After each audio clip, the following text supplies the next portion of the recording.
បាទសួស្តីពុកម៉ែបងប្អូនទាំងអស់គ្នាថ្ងៃនេះមកធ្វើវីដេអូចែករំលែកអំពីការធ្វើសបុកមាន់ដើម្បីធ្វើយ៉ាងម៉េចកុំឲ្យមានសម្មើបងប្អូនអញ្ចឹងបងប្អូនអាចទស្សនានៅវីដេអូនេះបានអញ្ចឹងរបៀបធ្វើគឺយើងអត់មានអីពិបាកទេបងប្អូនគឺថាយើងមានឡាំងក៏បានជាកញ្ឆែងកញ្ឆេក៏បានដែរបងប្អូនសម្រាប់ខ្ញុំគឺយើងអត់មានកញ្ឆែងឬក៏កញ្ឆេទេគឺមានតែសបុកឡាំងអញ្ចឹងបងប្អូនអញ្ចឹងសម្រាប់បងប្អូនដែលមានកញ្ឆែងយើងអីយើងអាចធ្វើ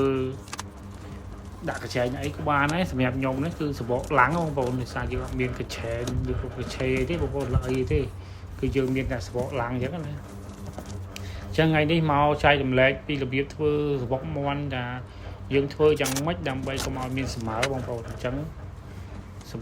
យើងទស្សនាវីដេអូទាំងអស់គ្នាទៅគឺការធ្វើរបស់យើងនោះគឺធ្វើសបុកមាន់គឺយើងធ្វើចេញពីលឹកចេកធ្វើលឹកចេកបងប្អូនអញ្ចឹងបងប្អូនណាខ្លះដែលធ្លាប់បានធ្វើពីលឹកចេកហើយដោយសារតែភាគច្រើនគឺគេធ្វើសបុកមាន់ពីចំបើងបងប្អូនប៉ុន្តែសម្រាប់ខ្ញុំបើយើងធ្វើពីចំបើងគាត់តែស្មើអញ្ចឹងណាអញ្ចឹងបើសិនជាបងប្អូនដែលមានបញ្ហាពាក់ព័ន្ធនឹងការធ្វើសបុកមាន់ទៅមានសម្មើខំអញ្ចឹងបងប្អូនព្រោះភាគច្រើននិយាយទៅសឹង 100% ដែលយើងធ្វើសបុកមាន់ចេញពីចំបើងគឺមានសម្មើអញ្ចឹងបងប្អូនអញ្ចឹងបើបងប្អូនដែលកុំឲ្យមានសម្មើគឺការធ្វើសបុកមាន់ចេញពីលឹកចេកជាមួយលឹកចេកបងប្អូនអញ្ចឹងខ្ញុំហ៊ានធានាថា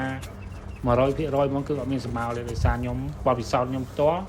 ខ្ញុំធ្វើសបុកមាន់ចេញពីលឹកចេកនេះអស់រយៈពេល2ឆ្នាំជាងហើយតាំងពីខ្ញុំចំមាន់មកគឺថាអត់មានសម្មើបងប្អូនតែមួយគ្មានផងអញ្ចឹងណា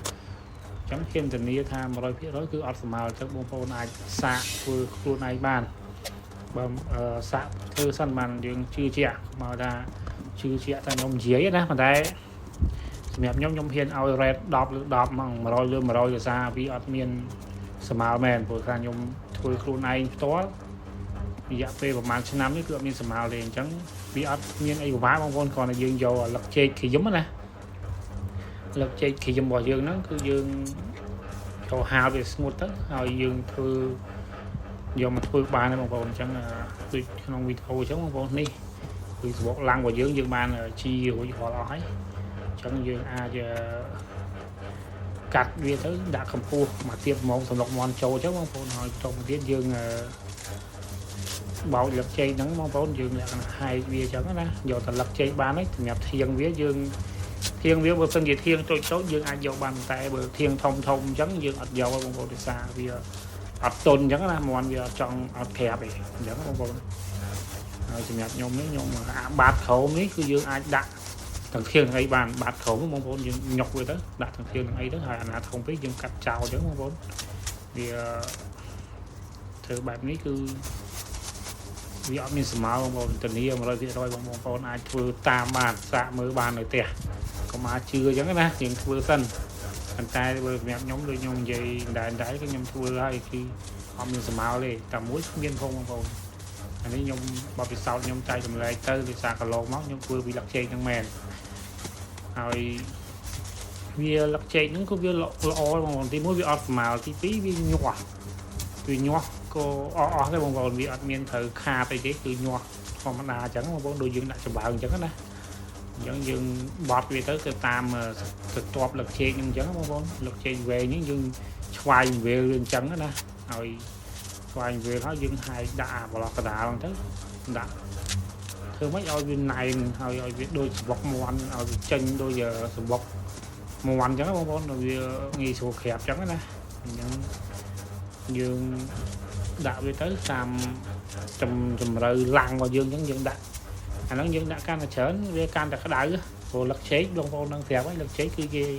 យកបន្ទុំស្វាយបន្ទុំអីបានណាវាមានជាតិក្តៅដែរដូចចំបើអញ្ចឹងបងប្អូនអញ្ចឹងហើយបានធ្វើឲ្យមាន់យើងក្រាបទៅវាញាស់អញ្ចឹងណា